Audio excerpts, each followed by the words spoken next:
নমস্কার বন্ধুরা, আজকে আমি দেখাবো আপনাদেরকে চিকেন কারি। তো এখানে 500 গ্রাম চিকেন আমি দই মাখিয়ে 2-3 ঘন্টা রেখে দিয়েছিলাম। আর এখানে আছে দুটো পেঁয়াজ, অল্প আদা রসুন, এগুলো সব আমি মিক্সিতে বেটে নেব। আর এখানে আছে দুটো আলু আর 4 টুকরা করে 8 টুকরা আমি করে নিয়েছি।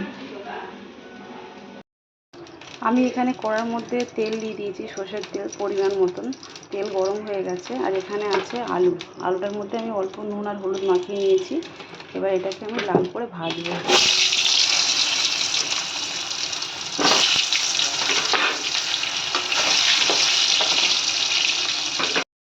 এখানে আলুটা ভালো করে লাল লাল করে ভেজে নিয়েছি। এবার আলুগুলোকে আমি তুলে ফেলবো।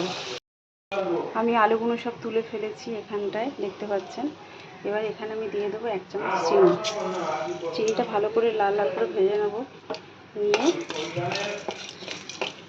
এখানে আমি দুটো পেঁয়াজের মধ্যে 1.5 পেঁয়াজ আমি মিক্সিতে বেটে নিয়েছি।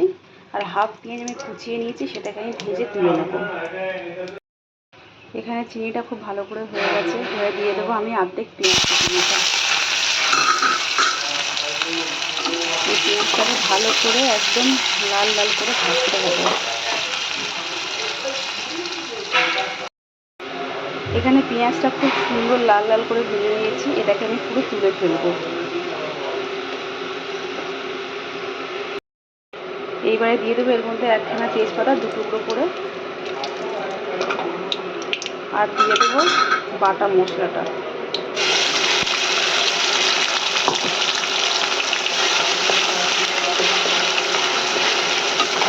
এটা একটুখানি নাড়াচাড়া করে আমি দিয়ে দেবো এর মধ্যে চিকেনটা, যেটা আমি দই দিয়ে ম্যারিনেট করে রেখে দিয়েছি।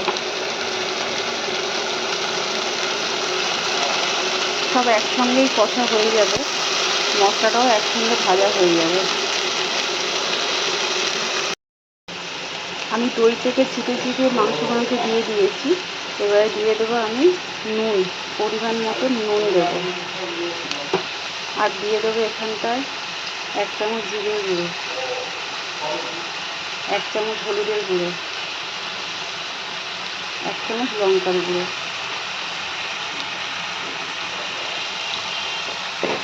আর দিয়ে দেবো এর মধ্যে 1 চামচ চিনি। এই সবগুলোকে দিয়ে ভালো করে কষাতে হবে। খুব ভালো করে কষাতে হবে, যতক্ষণ না তেল ছাড়ছে ততক্ষণ আমি কষিয়ে যাব। আর দিয়ে দেবো এর মধ্যে আমি ভাজা আলুগুলোকে, তাহলে মাংসের সাথে আলুগুলো সেদ্ধ হয়ে যাবে। দই দিয়ে মাংসটা মাখানোই রয়েছে অলরেডি, তো হাফ সেদ্ধ হয়েই যায়, নরম হয়ে যায় মাংসটা দই দিয়ে মাখিয়ে রাখলে। ভালো করে আমি কষাবো। এখানে চিকেনটা খুব ভালো করে কষা হয়ে গেছে। এবার আমি দিয়ে দেবো 1 বাটি জল।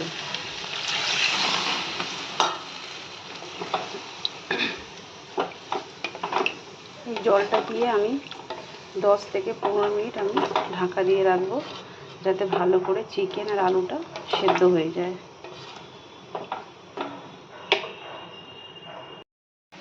এখানে মাংসটা 15 মিনিট হয়ে গেছে। তো আলু আর চিকেনটা ভালোভাবেই সেদ্ধ হয়ে গেছে। এবার আমি দিয়ে দেবো এখানে ভাজা পেঁয়াজটা, যেটা আমি ভেজে রেখেছিলাম। আর দিয়ে দেবো এখানটায় আমি আমার বাড়িতে তৈরি করা গুঁড়ো গরম মশলা, এটা আমি দিয়ে দিলাম। দিয়ে সবটা দিয়ে ভালো করে একটুখানি নাড়াচাড়া হবে। জাস্ট 2 মিনিটের মতন একটু ফোটাবো, তারপর এটা আমি নামিয়ে ফেলবো। এখানে 2 মিনিট খুব ভালো করে ফুটে গেছে। এবার এটাকে আমি নামিয়ে দিচ্ছি। তো বন্ধুরা, এখানে আমার চিকেন কারি একদম কমপ্লিট হয়ে গেছে। আমি একদম হালকা তেল দিয়ে বানিয়েছি, খেতে খুব টেস্টি হয়। আপনারা বাড়িতে বানিয়ে খেয়ে দেখবেন। ভালো লাগলে লাইক করবেন, শেয়ার করবেন। আজকে আমি এখানেই শেষ করছি। ধন্যবাদ।